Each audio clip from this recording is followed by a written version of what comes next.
انسان کی تمام صفات حسنہ کا مجموعہ کامل ہے، اس انسان کامل کو محمد مصطفیٰ ہی کہتے ہیں۔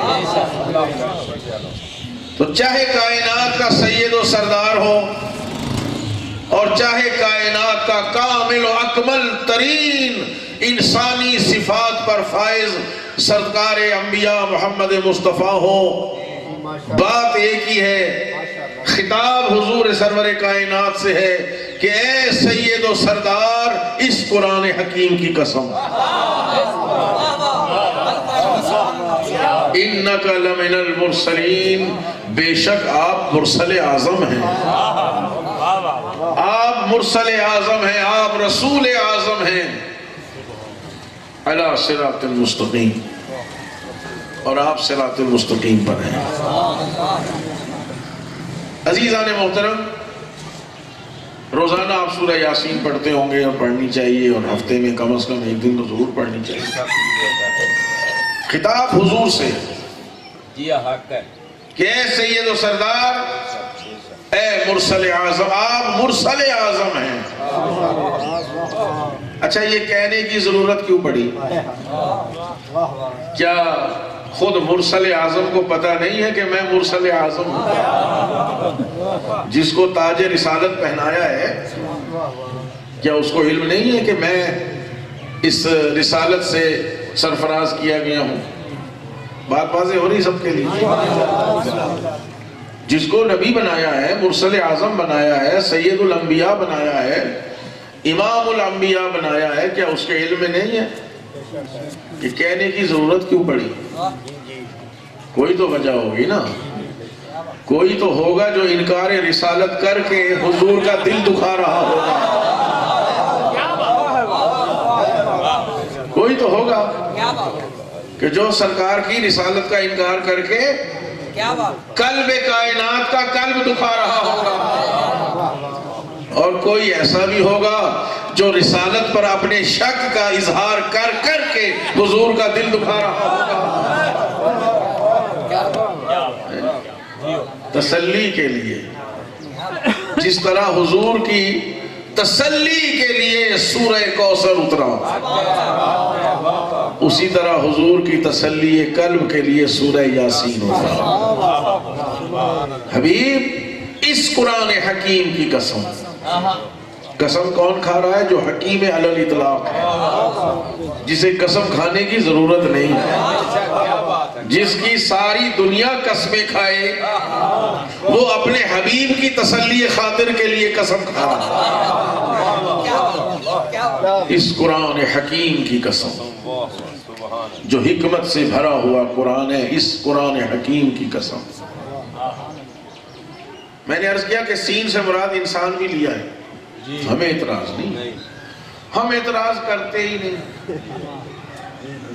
ٹھیک؟ علم کی بات پر ہم اعتراض ہی نہیں کرتے۔ ہمیشہ علم کی بات پر اعتراض وہ کرتا ہے جو جاہل ہوتا ہے۔ جہاں جہالتوں کا انبار لگا ہوا ہوگا، توجہ چاہ رہا ہوں، بلکہ یوں کہوں جہاں جہالت در جہالت ہوگی، وہاں اعتراض پر اعتراض ہوگا۔ یہ کیوں ہے، وہ کیوں ہے، یہ کیسے ہے، وہ کیسے ہے۔ کبھی آپ عالم کو نہیں دیکھیں گے کہ عالم اعتراض کر رہا ہو، اعتراض جاہل کیا کرتا ہے۔ اعتراض، ہم نے اعتراض نہیں، انسان، یہ وہی انسان ہے یقیناً جس کے لیے خدا کہہ رہے ہیں الرحمن علم القرآن خلق الانسان۔ رحمان وہ ہے جس نے علم قرآن دے کر انسان خلق کیا، علم قرآن سے انسان خلق کیا، اور خدا کہہ رہا ہے اسی قرآن حکیم کی قسم، حبیب میں نے آپ کو مرسل اعظم بنایا۔ مرسل اعظم، تفاسیر اہل بیت میں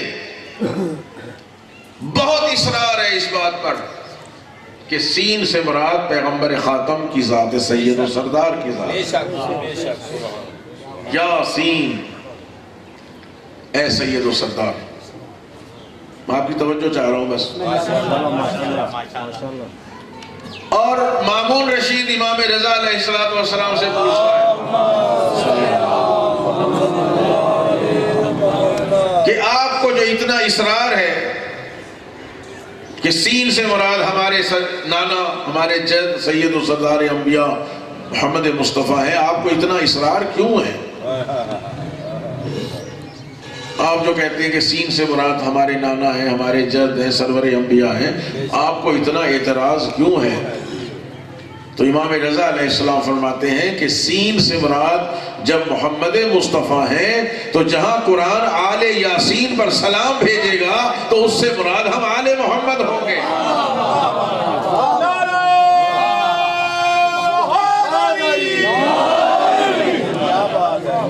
قرآن جب سلام بھیج رہا ہے، سلام علی نوح، سلام علی ابراہیم، سلام علی موسیٰ و ہارون، سلام علی الیاسین۔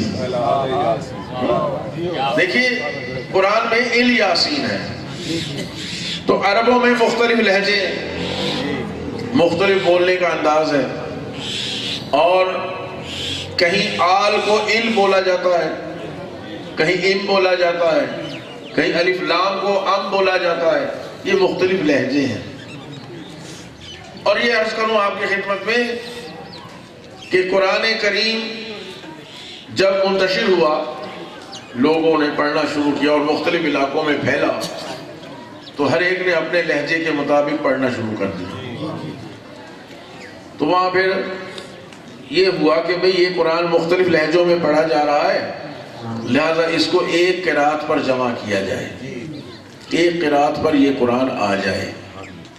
تو جتنے نسخے لکھے جا چکے تھے سب کو جمع کیا، اور یہ آپ جانتے ہیں کہنے کی ضرورت ہی نہیں ہے، تیسرا زمانہ تھا، سارے قرآن جلا دیے گئے اور ایک قرات پر قرآن کو جمع کیا گیا۔ آج اگر کوئی عیسائی یا یہودی یا نان مسلم کسی کاغذ کو جلا دے جس پہ عربی لکھی ہو، یہ بھی نہیں پتا قرآن ہے کہ نہیں، اس کو تو زندہ جلا دیا جاتا ہے، اس کے اوپر کوئی کیس نہیں چلتا ہے، اس کو کوئی پوچھتا نہیں ہے، سیدھا اس بیچارے کو مار دیا جاتا ہے، حالانکہ کافر ہے، اس سے اور تقاضے ہی کیا ہو سکتے ہیں۔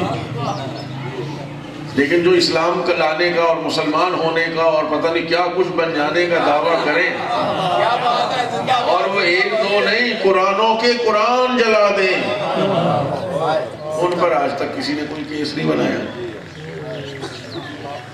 لیکن یہ بھی دیکھیں، دنیا چاہے جو کچھ کرے، خدا کا حکم پورا ہو کے رہتا ہے۔ دنیا نے سوروں کی ترتیب کو بدلا، توجہ چاہو، سورتوں کی ترتیب کو بدلا۔ آج سورہ بقرہ پہلے آ گئی ہے جی، حالانکہ یہ مدنی سورہ ہے، اور جو پہلا سورہ تھا سورہ اقرا بسم ربک الذی خلق، وہ 96 نمبر پہ چلا گیا۔ جو لوگ قرآن کی سورتوں کی ترتیب بدل سکتے ہیں، اگر وہ نبی کے جانشینوں کی ترتیب بدل دیں،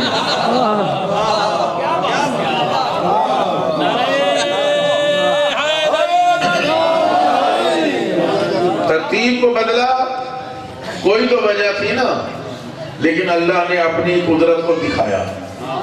سورہ بقرہ کو جو پہلے لائے تو پہلے 3 حرفوں پہ اللہ نے روک لیا،